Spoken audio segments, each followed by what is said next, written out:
નમસ્કાર દર્શક મિત્રો, હું ક્રીના શાહ આપનું દૂરદર્શન સમાચારમાં હાર્દિક સ્વાગત કરું છું. શરૂઆત કરીએ મુખ્ય સમાચારથી.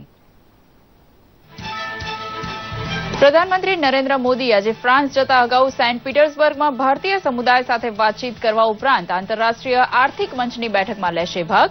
પેરિસ ખાતે નવા ચૂંટાયેલા રાષ્ટ્રપતિ એમ્યુનલ માર્કોન સાથે કરશે દ્વિપક્ષીય મંત્રણા.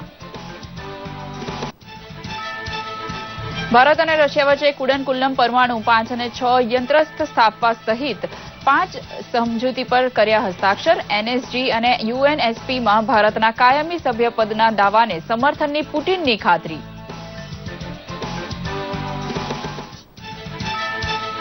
દિલ્હી એનસીઆર સહિત ઉત્તર ભારતના ઘણા ભાગોમાં અનુભવાયા ભૂકંપના આંચકા. રિક્ટર સ્કેલ પર 5ની તીવ્રતાવાળા ભૂકંપનું કેન્દ્રબિંદુ હરિયાણાના રોહતકમાં.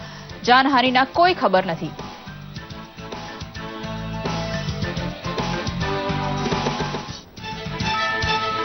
અમેરિકા પેરિસ જળવાયુ સમજૂતીથી થયું અલગ. રાષ્ટ્રપતિ ટ્રમ્પે આ સમજૂતી અમેરિકા માટે હાનિકારક હોવાનું જણાવ્યું. સંયુક્ત રાષ્ટ્ર અને વિશ્વ નેતાઓએ વ્યક્ત કર્યો અફસોસ.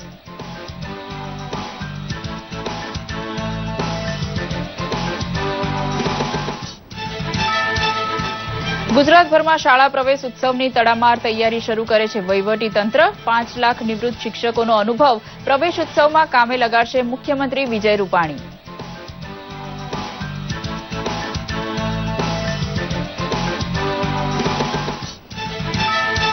પ્રી મોન્સૂન એક્ટિવિટીના ભાગરૂપે દક્ષિણ ગુજરાતથી માંડીને ઉત્તર ગુજરાત અને સૌરાષ્ટ્રના સંખ્યાબંધ વિસ્તારોમાં મેઘરાજાનું આગમન. રાજકોટમાં 1.5 કલાકમાં 3 ઇંચ વરસાદ ખાબક્યો. છોટાઉદેપુર, અંબાજી, નેત્રંગ પણ તરબતર. હજુ વિધિવત ચોમાસું બેસવાની વાર. સજીવ ખેતીના આર્થિક ફાયદા સાથે ખેતરની તબિયત સાચવવાનો કસબ શીખતા થયા છે ગુજરાતના ખેડૂત. ગૌવંશનું પાલન ખેતીનો ખર્ચ ઘટાડી આપતો હોવાની સમજણનો ફેલાવો કરવા માંગે છે મોદી સરકાર. સમાચાર વિગતવાર જોઈએ. 6 દિવસીય વિદેશ યાત્રાએ રહેલા પ્રધાનમંત્રી મોદી ફ્રાન્સ રવાના થતા પહેલા આજે સેન્ટ પીટર્સબર્ગમાં આંતરરાષ્ટ્રીય આર્થિક મંચની બેઠકમાં ભાગ લેશે અને ભારતીય સમુદાયને મળશે. પીએમ મોદી મંગોલિયાના પ્રધાનમંત્રી, ઓસ્ટ્રેલિયાના ચાન્સેલર અને સંયુક્ત રાષ્ટ્રના મહાસચિવ એન્ટોનિયો ગુતરેઝની સાથે પણ બેઠક કરશે. પીએમ મોદી ત્યારબાદ ફ્રાન્સની રાજધાની પેરિસ માટે રવાના થશે, જ્યાં તેઓ ફ્રાન્સના રાષ્ટ્રપતિ ઇમ્યુનલ માર્કોનની સાથે ભારત અને ફ્રાન્સની વચ્ચે રાજકીય સંબંધોને મજબૂત કરવા દ્વિપક્ષીય ચર્ચા કરશે. ભારત અને રશિયા વચ્ચેની શિખર વાર્તામાં 5 સમજૂતી કરાર કરવામાં આવ્યા છે. સૌથી મહત્વપૂર્ણ કુડનકુલ્લમ પરમાણુ ઉર્જા એકમ 5 અને 6 માટે થયેલો કરાર છે. આ સિવાય સાંસ્કૃતિક આદાન-પ્રદાન, ભારતીય ડિજિટલ લાઇબ્રેરી અને પરંપરાગત જ્ઞાનની સમજ, રશિયન બૌદ્ધિક સંપત્તિ અને ભારતીય ઔદ્યોગિક સંશોધન પરિષદ વચ્ચે પણ કરાર થયા હતા. ભારત અને રશિયાએ ક્રેડિટ રેટિંગ એજન્સીના વિકાસને લઈને પણ સંકલ્પ જાહેર કર્યો હતો. આ સિવાય બંને દેશ એવિએશન સેક્ટરમાં પણ દ્વિપક્ષીય સંબંધો વધારવા પર રાજી થયા હતા. પ્રધાનમંત્રી મોદી અને રાષ્ટ્રપતિ પુતિને ભારત રશિયા સીઈઓ ફોરમમાં પણ ભાગ લીધો હતો, જેમાં બંને દેશના ઉદ્યોગપતિ જોડાયા હતા. પ્રધાનમંત્રીએ આ પ્રસંગે ભારત અને રશિયાની અતૂટ મિત્રતાને યાદ કરી હતી અને કહ્યું હતું કે ભારત વિશ્વની 6થા નંબરની ઉત્પાદન ક્ષમતાવાળો દેશ છે. તેમણે જણાવ્યું હતું કે સરકારે રક્ષા ભાગીદારી માટે નીતિ બનાવી છે અને આ માટે તેમણે રશિયન કંપનીઓને ભાગીદારી માટે આમંત્રણ પાઠવ્યું હતું. પ્રધાનમંત્રીએ રશિયાના રાષ્ટ્રપતિ પુતિન સાથે પણ મુલાકાત કરી હતી અને પુતિને ભારતના એનએસજી અને યુએનએસપીમાં સ્થાયી સભ્યપદના દાવાને સમર્થનની ખાતરી આપી હતી. દિલ્હી એનસીઆરની ધરા આજે વહેલી સવારે ભૂકંપના હળવા આંચકાથી ધ્રુજી ઉઠી હતી. 2 વખત થોડા અંતરે આવેલા ભૂકંપના આંચકાએ દિલ્હી સહિત હરિયાણાના રોહતકમાં લોકોને ભયમાં મૂકી દીધા હતા. વહેલી સવારે 4 કલાક 27 મિનિટે આવેલા ભૂકંપના આંચકાની તીવ્રતા રિક્ટર સ્કેલ ઉપર 5 માપવામાં આવી હતી, જ્યારે ત્યારબાદ સવારે 8 કલાકને 13 મિનિટે હરિયાણાના રોહતકમાં 3.2ની તીવ્રતાનો હળવો આંચકો અનુભવાયો હતો. ભૂકંપના ઝટકાનો અનુભવ થતાં લોકો ઘરની બહાર દોડી આવ્યા હતા. ભૂકંપનું કેન્દ્રબિંદુ રોહતકના ખરખોદ નામના સ્થળની 22 કિલોમીટરના ઊંડાણમાં જાણવા મળ્યું છે. હાલ કોઈ જાનમાલના નુકસાનના અહેવાલ નથી. અમેરિકન રાષ્ટ્રપતિ ડોનાલ્ડ ટ્રમ્પે અમેરિકાને પેરિસ જળવાયુ કરારથી અલગ કરી દીધું છે. વ્હાઇટ હાઉસના રોઝ ગાર્ડનથી પ્રસારિત પોતાની કોન્ફરન્સમાં ડોનાલ્ડ ટ્રમ્પે આ અંગેની જાહેરાત કરી હતી. વર્ષ 2015માં પેરિસ કરારમાં 155 દેશોએ સહમતિ દર્શાવી હતી, જે અંતર્ગત જીવાશ્મી ઇંધણના કારણે પેદા થતા કાર્બન ડાયોક્સાઇડ અને અન્ય ગેસના ઉત્સર્જનને ઘટાડવાનું લક્ષ્યાંક છે. આ જળવાયુ કરાર અંતર્ગત અમેરિકાએ 2025 સુધી 2005ના સ્તરથી પોતાના ઉત્સર્જનને 26 થી 28% ઘટાડવાની જાહેરાત કરી હતી.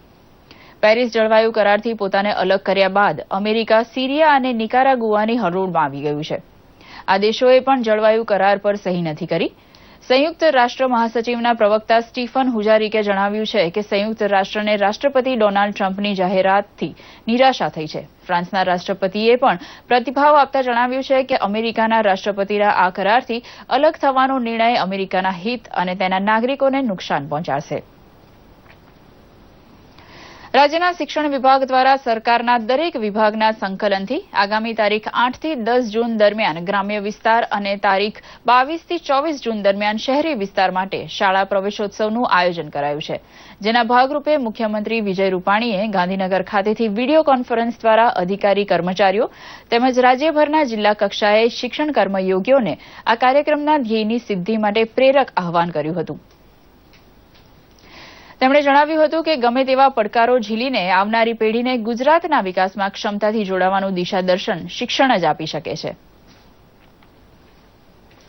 ગુજરાતમાં ગઈ સાંજે દક્ષિણ ગુજરાતથી માંડીને ઉત્તર ગુજરાત તથા સૌરાષ્ટ્ર સુધી સંખ્યાબંધ સ્થળોએ ઓછા વત્તા અંશે વરસાદ થતા વાતાવરણમાં ઠંડક પ્રસરી હતી. આદિવાસી પંથક છોટાઉદેપુરના વાતાવરણમાં અચાનક પલટો આવ્યો હતો. આખા દિવસના ભારે ઉકળાટ બાદ સાંજે જોરદાર પવન અને ગાજવીજ સાથે જિલ્લાભરમાં મોસમના પહેલા વરસાદે એન્ટ્રી કરી હતી, જેથી સમગ્ર પંથકમાં ઠંડક પ્રસરી જતા લોકોને ગરમીમાંથી રાહત મળી હતી. આ સાથે જ યાત્રાધામ અંબાજી ખાતે પણ ગાજવીજ સાથે વરસાદ વરસ્યો હતો. પવનના સુસવાટા અને વીજળીના કડાકા સાથે વરસતા વરસાદમાં અંબાજી પંથકમાં ઠંડી પ્રસરી હતી. તો આ બાજુ સૌરાષ્ટ્રના રાજકોટ, મોરબી, સુરેન્દ્રનગર પણ મેઘરાજાની ધમાકેદાર એન્ટ્રી થઈ હતી. રાજકોટમાં તો 1.5 કલાકમાં 3 ઇંચ જેટલો વરસાદ ખાબકતા ઘણા વિસ્તારો પાણી થઈ ગયા હતા. આ ઉપરાંત ભરૂચના નેત્રંગ, ડાંગના આહવા તેમજ નવસારીના ખેરગામ, ચીખલી અને વાસંદા તાલુકા સહિત આસપાસના વિસ્તારોમાં પણ એકાએક વાતાવરણમાં પલટો આવતા ભારે પવન સાથે વરસાદ ખાબક્યો હતો. વરસાદને કારણે રાજકોટ માર્કેટયાર્ડમાં પહેલા મગફળીના જથ્થાને ભારે નુકસાન થયું છે. જોકે હવામાન વિભાગના જણાવ્યા અનુસાર ચોમાસું વિધિવત બેઠું નથી, પણ ચોમાસા પૂર્વેની ગતિવિધિઓને કારણે આ વરસાદ થયો હતો. આજે પણ હવામાન વિભાગે અમદાવાદ સહિત કેટલાક સ્થળોએ છૂટાછવાયા વરસાદની આગાહી કરી છે. હવે વિશ્વ આખું ઓર્ગેનિક ખેતી તરફ વળ્યું છે, ત્યારે દેશ સહિત ગુજરાતના ધરતીપુત્રો માટે ઓર્ગેનિક ખેતીને પ્રોત્સાહન આપતી નીતિ પણ કેન્દ્ર સરકારે ઘડી છે. રાજ્યની વિકાસ યાત્રામાં ખેડૂતોએ પણ કૃષિ ક્ષેત્રે સરકારના કદમથી કદમ મિલાવીને કૃષિ વિકાસ દર ડબલ ડિજિટમાં જાળવી રાખીને દેશને નવો રાહ ચીંધ્યો છે. જોઈએ એક ખાસ રિપોર્ટ.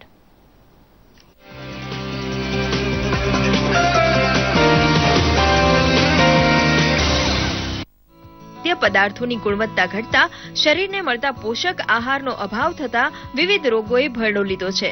આવા સંજોગોમાં શુદ્ધ અને સાત્વિક એટલે કે સમતોલ અને સંપૂર્ણ આહાર તરફનો ઝોક વધ્યો છે અને તેને જ કારણે પ્રધાનમંત્રી શ્રી નરેન્દ્ર મોદીના આહવાનને કારણે દેશ સહિત રાજ્યના પ્રગતિશીલ ખેડૂતો ઓર્ગેનિક ફાર્મિંગ તરફ વળ્યા છે. ત્યારે બોટાદ જિલ્લાના ગઢડામાં વૃંદાવન ફાર્મ ધરાવતા આ દંપતી છેલ્લા 20 વર્ષથી ઓર્ગેનિક ખેતી કરી ઓછા ખર્ચે સારા પાક સાથે સારું ઉત્પાદન મેળવી પ્રધાનમંત્રીના સપનાને સાકાર કરી રહ્યા છે.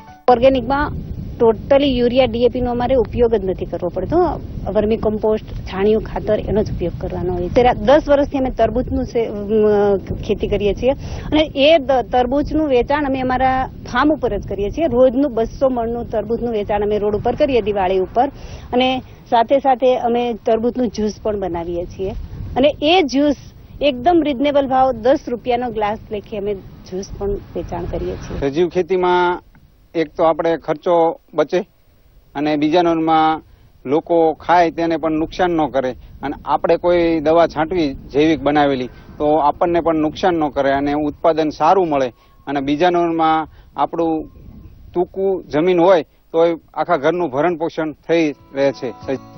છેલ્લા 20 વર્ષથી ઓર્ગેનિક ખેતી કરી અન્ય ખેડૂતો માટે પ્રેરણારૂપ બનતા આ દંપતીએ ભવિષ્યમાં સજીવન ખેતી કરી પાકનું ઉત્પાદન કરી પોતાની પ્રોડક્ટ માર્કેટમાં ઓછા ભાવે મૂકવાની ઈચ્છા પણ વ્યક્ત કરી છે. આ સાથે કેન્દ્ર સરકારની યોજના અંતર્ગત વર્મી કમ્પોસ્ટ યુનિટ બનાવવા માટે ₹50,000ની સહાય પણ આપવામાં આવી હતી.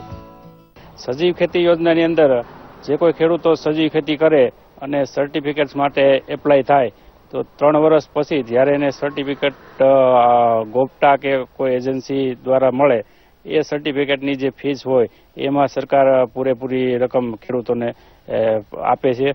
અને પીકેવીવાય યોજના એવી છે કે ક્લસ્ટરની અંદર સજીવ ખેતી ખેડૂતો માટે કરવાની, જેની અંદર 50 એકરનું ક્લસ્ટર બનાવવાનું હોય છે. ખેડૂતોનો જે કાંઈ ઇનપુટની જરૂર પડે જેમ કે વર્મી કમ્પોસ્ટ છે, જંતુનાશક દવાઓને બદલે જે કે આપણે પેસ્ટિસાઇડ બનાવીએ છીએ કે લીંબોળીનું ખાતર હોય એ બધી જે વસ્તુ બનાવી છે પેસ્ટિસાઇડના ઉપયોગ તરીકે, એના અલ્ટરનેટ તરીકે જે કંઈ વાપરવામાં ઉપયોગ લઈ છે એવા જે ઇનપુટ છે એ તમામ ઇનપુટ્સની અંદર 50% સુધી 3 વર્ષ સુધી ખેડૂતોને લાભ આપીએ છીએ.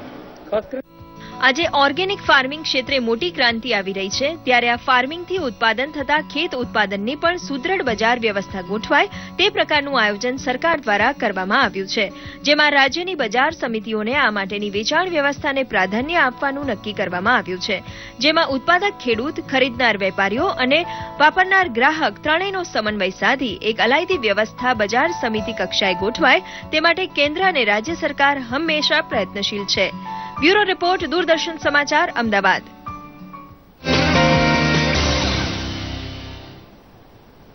સંઘ પ્રદેશ દમણમાં 1 જૂનથી મેલેરિયા વિરોધી માસની શરૂઆત થઈ ગઈ છે.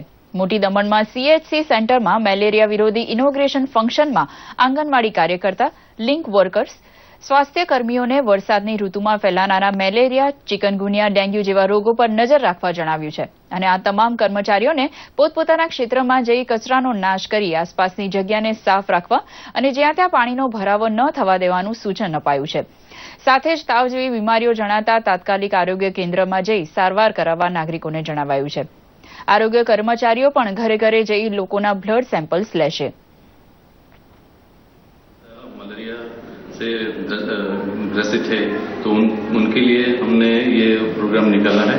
तो हम लोग वहाँ जाके उनका ट्रेनिंग देंगे मैनेजर लोग को. फिर मैनेजर लोग के साथ हम लोग उनकी फैक्ट्रियों में विजिट मार के उनके यहाँ जितने भी कुछ पानी से भरे हुए जो ओवरहेड टैंक है या टायर है या दूसरी कोई जगह जो प्लास्टिक के कंटेनर्स है वो हम लोग निकालेंगे, जिससे उनकी फैक्ट्री में मच्छर का उपद्रव न हो.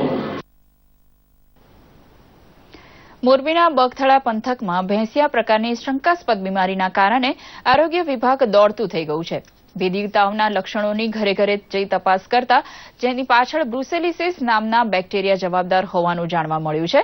બગથળા ગામમાં 2 માસમાં જ 12 કરતાં વધુ લોકોને ભેદી તાવની ફરિયાદ ઊભી થઈ હતી. અનેક પ્રકારના લેબોરેટરી ટેસ્ટ અને દવાઓ આપવા છતાં તાવ યથાવત રહેતો હોવાથી અંતે તબીબોએ બ્રુસેલિસિસ હોવાની શંકા વ્યક્ત કરતા ટેસ્ટિંગમાં તે પુરવાર થયું હતું. ગાય કે ભેંસમાં બ્રુસેલિસિસ જોવા મળે છે અને આ રોગના ભરડામાં સપડાયેલા પશુનું દૂધ કે દૂધની બનાવટ આરોગતા તે મનુષ્યના શરીરમાં પ્રવેશે છે. જોકે હાલ કેટલાક દર્દીઓની તબિયત સુધારા પર છે. આ અંગે પશુપાલકોને પણ સાવચેત કરવામાં આવ્યા છે. સાથે જ આરોગ્ય વિભાગ દ્વારા દૂધ ઉકાળીને ઉપયોગમાં લેવા સહિતનું માર્ગદર્શન આપવામાં આવી રહ્યું છે. બીજું એ કીધું કે છે ને જે આ ગાય ને ભેંસ છે એના માલિકને જાણ કરી દીધી ઇફેક્ટિવ કે આ ગાય ને ભેંસનું દૂધ તમારે ક્યાંય ડેરીમાં જમા નહીં કરવાનું અને એનો નિકાલ કરી દેવાનો. આ આપણે પશુ ડોક્ટરને જાણ કરી દીધી છે. પેલા મને કેરમાં જાણે મૈડા જેવું થઈ ગયું, પછી મૈડા મટી ગયો ને પછી ઝીણો મૈડો તાવ આવે, તાવમાંથી પાછા બધું જાગ્યું. પછી નબળાઈ રહેતી વધારે અને કઈ બપો કેડે ઝીણો તાવ આવી જાય. મને નો તાવ નું લાગે પણ તમે ઓડો ને તમને એમ થાય બેન ને તાવ હે, મને તાવ નો લાગતો.